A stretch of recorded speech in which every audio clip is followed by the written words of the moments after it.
Length 6.1 metre, weight 32 kgf. So weight of 1 metre same channel. அந்த same சேனலில் 6.1 metre இருக்குது, அதோட வெயிட் வந்து 32 kgf இருக்குது. அப்போ அந்த வெயிட் வந்து 1 மீட்டர் இருந்ததுன்னா அதே சேனலில் சேம் சேனலில், அப்போ லென்த் வந்து அதிகரிச்சதுன்னா வெயிட்டும் அதிகரிக்கும், லென்த்து குறைஞ்சதுன்னா வெயிட்டும் குறையும். அதான் கான்செப்ட். இப்போ வந்து அது வந்து என்ன மாறல், நேர்மாறல். ரெண்டு பக்கமும் சேமாக இருக்கிறதுனால நேர்மாறல். நேர்மாறல்னா எப்போதுமே தலைகளை போடுற மாதிரி இருக்கும், எதிர்மாறல்னா எடுத்து போட்டுரு அப்படின்னு சொல்லியிருக்கேன். நேர்மாறல்னா தலையில போடுற மாதிரி இருக்கும். ஸோ தலையில போடணும்னா இங்கே ஒன்று மேலே போகணும், அப்போ நேர்மாறலுக்கு வந்து சிம்பிள் இப்படி போடணும். ஏன்னா தலையில் இந்த ஒன்று மேலே போகணும் அப்படி போடுறோம்.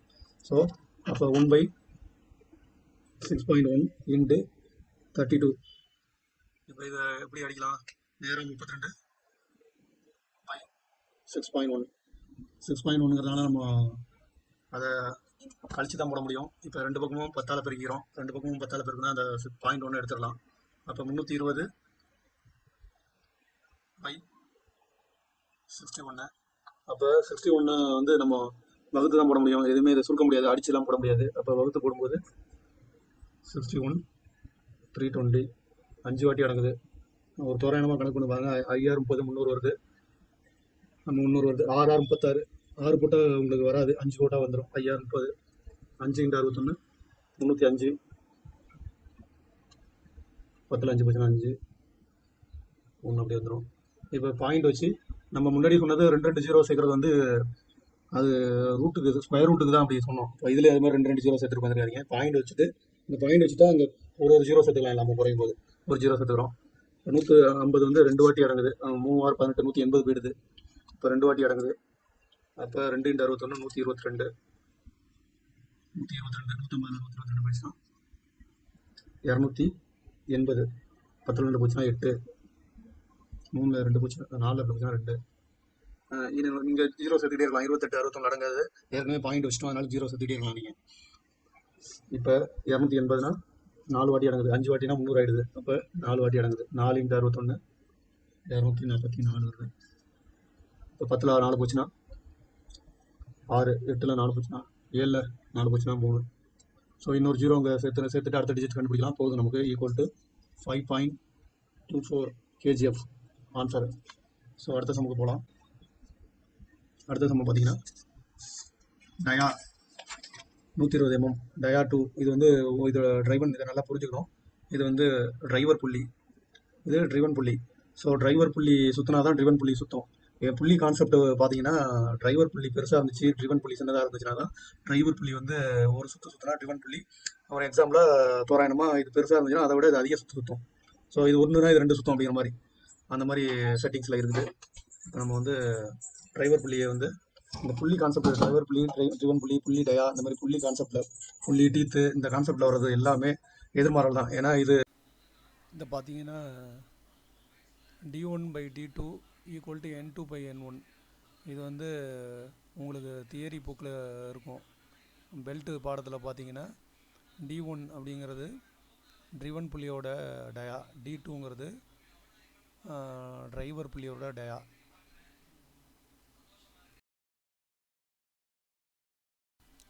இது வந்து தெரிஞ்சுக்கிறதுக்காக சொல்கிறோம். இந்த n1 d1லாம் கண்டுபிடிச்சதுக்கப்புறம் இதில் அப்ளை பண்ணி நீங்கள் ஈக்குவலாக இருக்கான்னு செக் பண்ணி பார்த்துக்கலாம்.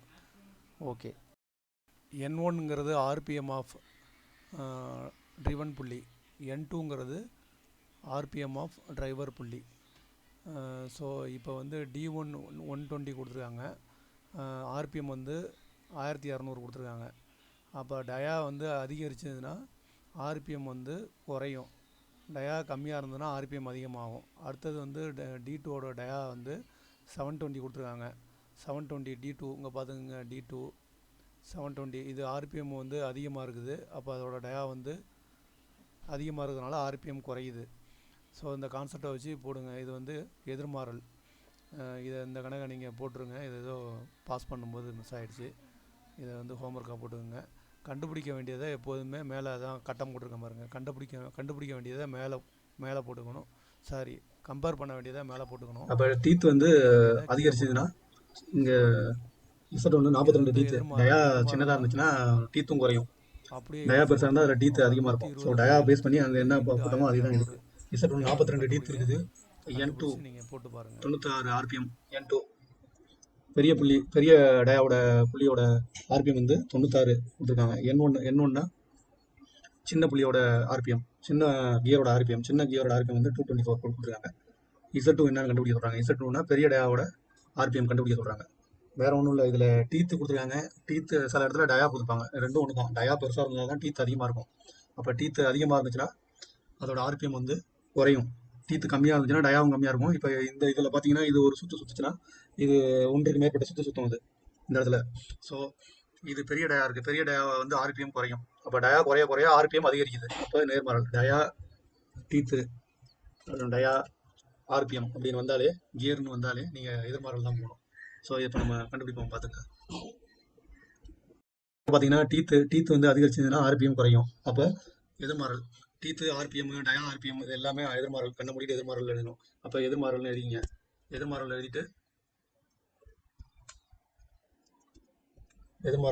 ஏரோ மார்க் வந்து இதே போல் ஏரோ மார்க் போட்டுருங்க. இதே போல் கீழே எதிர்மாறல்னால் எடுத்து போட்டுருணும். அப்படியே எடுத்து போட்டுருணும் அப்படின்னு தான் அர்த்தம். அப்போ 42 × 224/96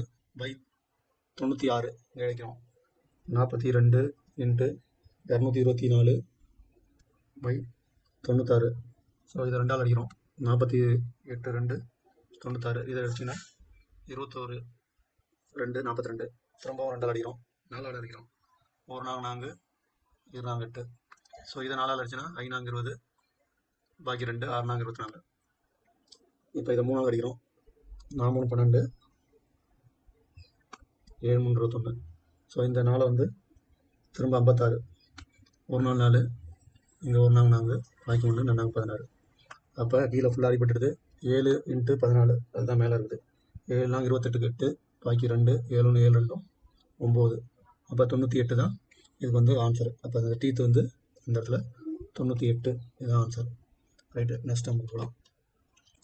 அடுத்த சம்பவம் பார்த்தீங்கன்னா 4. இப்போ ஒரு கூம்பு கொடுத்துருக்காங்க. இந்த ஒரு கூம்பில் வந்து டயா வந்து ஃபுல் லென்த்து கொடுத்துருக்காங்க. டயா 50 mm. டயா 50 mm இருந்துச்சுன்னா அதோட லென்த் வந்து 80 mm இருக்குது. ஸோ அடுத்தது பார்த்தீங்கன்னா கூம்பை மேலே கட் பண்ணியிருக்காங்க. மேலே கட் பண்ணிட்டாங்கன்னு வச்சுக்கோங்க. மேலே டயா குறைய குறைய அந்த கூம்போட டயா குறைய குறைய அதோட லென்த்தும் குறையும். ஸோ மேலே லென்த் வந்து 36 mm. இந்த டாட்டா லைனில் கொடுத்துருக்காங்க. இந்த இடத்துல இந்த லென்த் 36 mm. இந்த டயா எவ்வளவு அப்படின்னு கேட்குறாங்க. இங்கே டயா மேலே போக போக என்ன ஆகும்? டயா குறையும். லென்த்து குறைஞ்சதுன்னா டயாவும் குறையும். டயா குறைஞ்சதுன்னா லென்த்தும் குறையும். டயா அதிகரிச்சதுன்னா லென்த்தும் அதிகரிக்கும் கூம்புக்கு வந்து. ஸோ இது நேர்மாறல். டேரக்டிங்கன்னா டயா 50 mm டயாவுக்கு லென்த்து 80 mm வருது கூம்புக்கு. ஸோ லென்த்து 36 mm இருக்குது. இப்போ லென்த்து குறைய குறைய டயாவும் குறையும். அப்போ வந்து இது வந்து நேர்மாறல். நேர்மாறலுக்கு சிம்பிள் வந்து நேர்மாறல் வந்து ஆப்போசிட்டில் போடணும். ஸோ எதிர்மாறல் இருந்தால் எடுத்து அப்படி போட்டுருவோம். நேர்மாறல் ஆப்போசிட்டில் போடணும். அதனால் நேர்மாறல் நேராக வானத்தை நோக்கி குறிய போட்டுருங்க. நேராக மேலே அம்பு இஞ்சிங்கன்னா வானத்துக்கு நேராக போகணும். பூமியில் இஞ்சிங்கன்னா தரையில் போய் மோதி விழுந்துடும். ஸோ அது அடையாளத்துக்காக சொல்கிறேன். வானத்தை நோக்கி அம்பு போட்டிங்கன்னா தான் நேராக போயிட்டே இருக்கும் நேர்மாறல். அப்போ நேர்மாறலை நேராக போட்டுருங்க. நேராக எதுக்கு போடுறோன்னா இதை தலையில் போடணும். இது 36 மேலே வருங்கிறதுக்காக தான் நேராக மார்க் போடுறது. ஸோ நம்ம எடுத்து எழுதும்போது கண்டுபிடிக்க வேண்டியதை கீழே எழுதணும். ஸோ கம்பேர் பண்ணுறது மேலே எழுதணும். இந்த இடத்த மேலே எழுதினா தான் கரெக்டாக இருக்கும். நமக்கு கண்டுபிடிக்க வேண்டியதை எப்போதுமே கீழே எழுதணும். ஸோ இதை கீழே எழுதணும். அதை பார்த்துங்க. ஸோ 36/80 × 50. அப்போ வந்து 36/80 × 50. 0க்கு 0 அடிபட்டுருது. 1 8 4 8 32,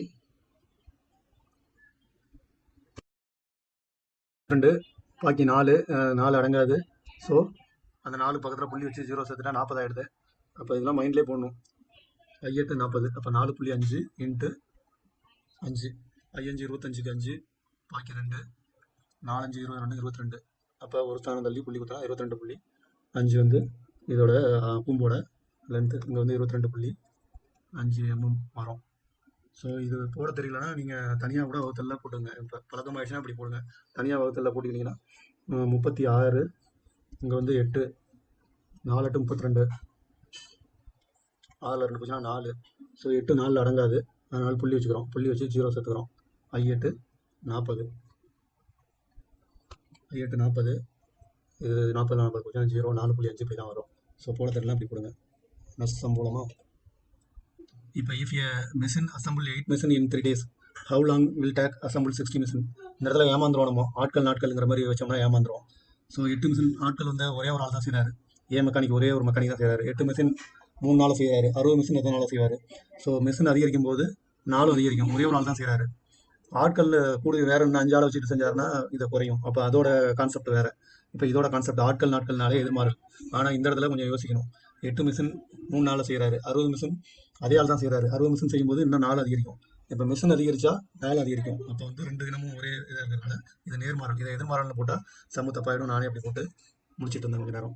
ஸோ எதிர்மாறல்னு அதை போட்டுறக்கூடாது. நம்ம நேராக போவோம். மிஷின் 8 மிஷின் வந்து அசம்பிள் பண்ணால் 3 நாள் ஆகுது. 60 மிஷின் அசம்பிள் பண்ணால் எத்தனை நாள் ஆகும்? மிஷின் ஒரே ஆள் தான் அசம்பிள் பண்ணிட்டு இருக்காரு. 60 மிஷின் அசம்பிள் பண்ணால் இன்னும் 4 மிஷின் அதிகரிக்கும் போது இன்னும் 4 அதிகரிக்கும்.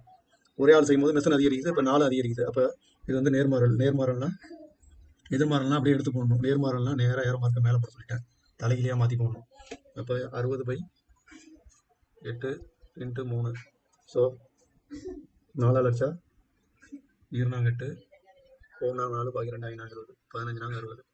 ஸோ இந்த 2 வந்து அப்படியே வச்சுக்கிங்க. 15 3 45 45/2. ஸோ இது வந்து 2 4 பாக்கி 1 1ங்கும்போது 10 ஆகிடும். புள்ளி வச்சுட்டு 0 செய்யணும். 10 ஆகிடும். 10னா 2 10 22.5 4 வருது. இப்போ 4 வந்து அதிகரிக்குது. 22.5. முதல்ல 8 மிஷின் வந்து 3 நாளில் செஞ்சுட்டாரு. 60 மிஷின் 22 நாளில் செய்கிறாரு. ஸோ நீங்கள் வேல்யூவை பார்த்தாலே தெரிஞ்சிடும். நீங்கள் மாற்றி போட்டிங்கன்னா வேல்யூ ரொம்ப கம்மியாகிடும். 8 மிஷின் 3 நாளில் செய்கிறாரு. 60 மிஷின் 3 நாளோட குறைஞ்சிதுன்னா ஆன்சர் தப்புன்னு அர்த்தம். அது எப்படி 60 மிஷின் 3 நாளுக்கு கீழே? 8 மிஷினே 3 நாள் ஒரு ஆள் செய்கிறாரு. 60 மிஷினே 3 நாளுக்கு கீழே குறையக்கூடாதுல்ல. ஸோ இந்த மாதிரி கூட நீங்கள் கண்டுபிடிச்சிக்கலாம். ஸோ கான்செப்டை வச்சு தான் நீங்கள் கரெக்டாக கொஞ்சம் யோசிச்சு போடணும். ஆட்கள் நாட்கள்னாலே எது மாதிரி வரும்? இந்த இடத்துல ஆட்கள் நாட்கள் கிடையாது, மிஷின் டே அப்படி வச்சுக்கோங்க. ஸோ நெக்ஸ்ட் சம் பார்க்கலாம். In auto shop, the grinding wheel max 1000 RPM and the driven pulley is 200 mm. driven pulley வந்து 200 mm இருக்கு. இந்த டிரைவிங் புள்ளி வந்து 150 mm இருக்குது. driven pulley வந்து பார்த்தீங்கன்னா 1000 mm RPM இருக்குது. Find out of RPM of the driving புள்ளியோட RPM கண்டுபிடிக்கிறாங்க கேட்குறாங்க. இப்போ டிரைவர் புள்ளி இது வந்து 150 mm தான் இருக்குது. டிரைவர் புள்ளி ட்ரிவன் புள்ளி 200 mm இது டயா இருக்குது. ஸோ 200 mm டயா இருக்கிறது வந்து 150 mm டயா உள்ளது. டயா கம்மியாக இருக்குன்னா இது RPM வந்து அதிகரிக்கும். ஸோ இது அதிகமாக சுற்றினா தான் இது கம்மியாக சுற்றும். இது 1000 RPMனா இது 1000 தாண்டி வரணும். அப்போ தான் இது ஒரு முழு சுற்று இது சுற்றுச்சுன்னா இது ஒரு முழு சுற்றுக்கு இது ஒரு முழு சுற்று சுற்றாது. ஸோ டயா 200 mm டயா 200 mm டயா இருந்ததுன்னா 1000 mm RPM இருக்குது. டயா 150 mm இருந்ததுன்னா எவ்வளோ RPM? டயா குறைய RPM அதிகரிக்கும். ஸோ 150 mm டயானா இந்த இடத்துல நமக்கு ஆன்சரில் வந்து 1000 mm கூட வரணும். ஸோ டயா குறைஞ்சதுன்னா RPM அதிகரிக்குது. அப்போ என்ன மாறல்? எதிர்மாறல்னா அப்படியே போட்டுருணும், எடுத்து போட்டுருணும். எதிர்மாறல்னா எடுத்து போட்டுருணும். அப்போ 200/150 × 1000 ஜீரோவுக்கு ஒரு 0 அடிச்சிட்டோம். 5 15 25 100. அப்போ 3 திரும்ப எதுலையும் அடிப்படாது. அப்போ 4000 2 4 3 0 அப்படியே போட்டுருவோம். 4000/3 4000/3 வந்து நம்ம வகுத்து போடுறோம். 1 3 3 பாக்கி 1 3 9 பாக்கி 1 3 9 பாக்கி 1 3 9 பாக்கி 1 3 அடங்காது. தனியாக 1 போயிடுது, 3 அடங்காது. புள்ளி வச்சுட்டு 0 சேர்த்துக்கிறாங்க. 3 9 அது 3 3 போயிட்டே இருக்கும். 2 டிஜிட் மட்டும் எடுத்துக்கும். 1333.33 RPM. இப்போ 1000 விட தாண்டி போகுது பார்த்தியா? இப்போ இதோட RPM வந்து 1333.33. ஸோ இதை செக் பண்ணுறதுக்கு ஒரு மெத்தட் சொல்லியிருக்கேன் பாருங்கள். இது வந்து டிரைவன் புள்ளி. இதை ஃபார்முலாவை கரெக்டாக போட்டால் தான் எங்கேயும் வேல்யூ தப்பாக போட்டிங்கன்னா வராது. எப்போதுமே டிரைவன் புள்ளி தான் D1. டிரைவன் புள்ளி வந்து D1. இது வந்து D1. இது வந்து D2. இது வந்து டிரைவன் புள்ளி தான். RPM வந்து N1ங்கிறது டிரைவன் புள்ளியோட RPM, N2ங்கிறது டிரைவர் புள்ளியோட RPM. ஸோ நம்ம ஃபார்முலா என்னென்னா D1/D2 ஈக்குவல் டு N2 போடுவாங்க. N1 போட்டக்கூடாது, N2/N1. ஸோ D1 வந்து நமக்கு நீங்கள் அங்கே செக் பண்ணி பார்த்துங்க. நான் ஏற்கனவே போட்டு வச்சுருக்கேன். உங்களுக்கு D1 ஈக்குவல் டு 200 அங்கே செக் பண்ணி போடுங்க நீங்கள். D2 equal to 150 equal to நம்ம கண்டுபிடிச்சது வந்து N1 1333.33 பை அவங்க கொடுத்துருக்குது N1 1000. ஸோ இதை வந்து நம்ம கால்குலேட்டரை செக் பண்ணி பார்ப்போம் சமமாக இருக்கான்ட்டு. 200/150 ஈக்குவல் டு 1.333 வருதா? ஸோ அதே இடத்துல நம்ம அடுத்ததை போடுறோம். அதே தான் சேம் தான். 1000ஆல் அதை வைக்கும்போது 1.33 தான் வருது. இன்னொரு 3 ஸ்தானம் தள்ளி புள்ளி குத்துறோம். ஏற்கனவே ஒரு ஸ்தானம் இருக்குது, இன்னொரு 3 ஸ்தானம் தள்ளி புள்ளி குத்தும்போது 1.33 வந்துடுது. கால்குலேட்டரே போட வேண்டியதில்லை நம்ம. நீங்கள் டவுட்னா நீங்கள் கால்குலேட்டர் போனால் 1.333 வகுத்தல் 1000 ஈக்குவல் டு 1.33 வருதா? ஸோ ரெண்டும் சேம், நம்ம ஆன்சர் ரைட்டு. ஸோ இந்த மாதிரி ஆன்சர் ரைட்டானு வந்து இந்த ஃபார்முலா படி கூட போட்டு பார்த்துக்கலாம். ஸோ இந்த ஃபார்முலா படி கூட நீங்கள் குறுக்கு பெருக்கல் பெருக்கி வேல்யூ அப்ளை பண்ணி, இது தெரியாது நமக்கு, இது தெரியாது, இங்கே வந்து தெரியாத இடத்துல N1 இது N2 தெரியாது. இப்போ N2 வந்து குறுக்கு பெருக்கல் பெருக்கி N2னு போட்டுட்டு நீங்கள் கணக்கை போட்டுக்கலாம். இப்படி கூட போடலாம், தப்பு கிடையாது. ஸோ நெக்ஸ்ட் சம் போகலாம். In a gearing of a vehicle following fact are found. A 180 mm dia gear measures with 60 mm dia gear. 180 mm dia gear வந்து 60 mm dia gear ஓட இணைஞ்சிருக்குது.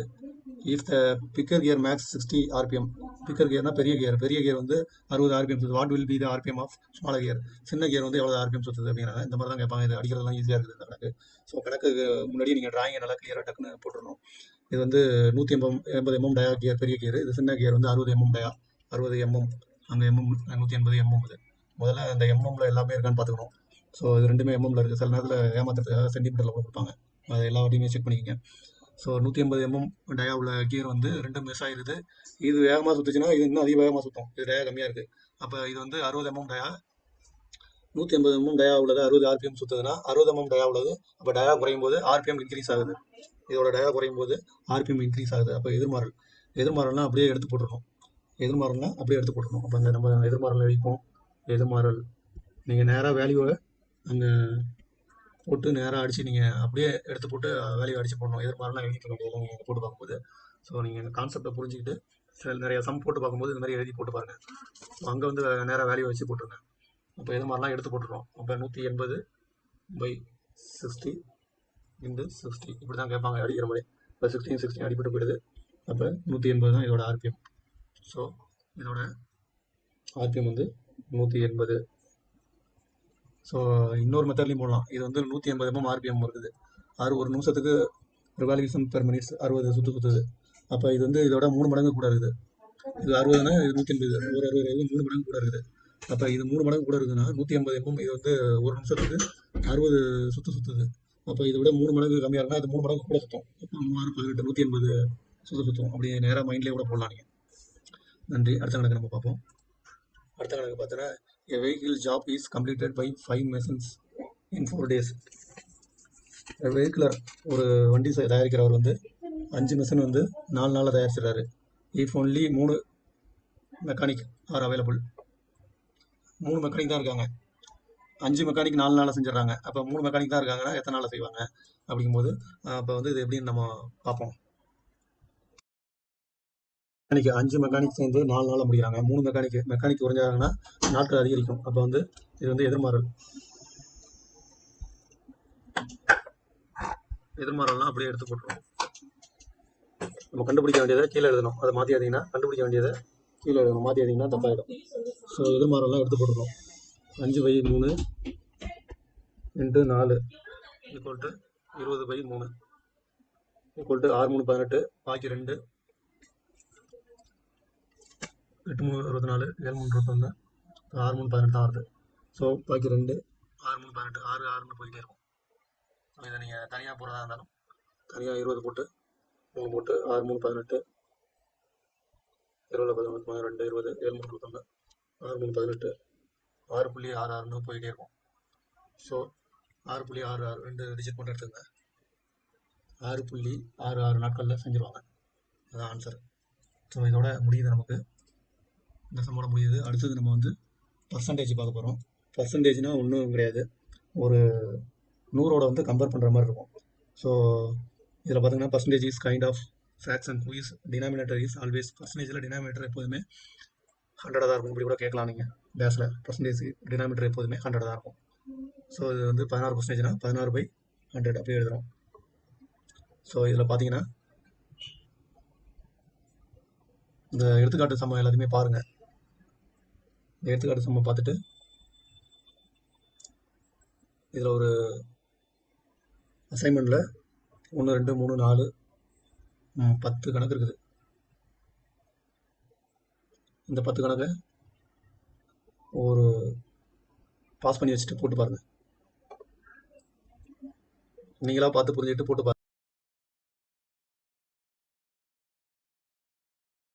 பாருங்கள். இது எல்லாமே அடுத்த கிளாஸில் எடுக்கலாம். நன்றி.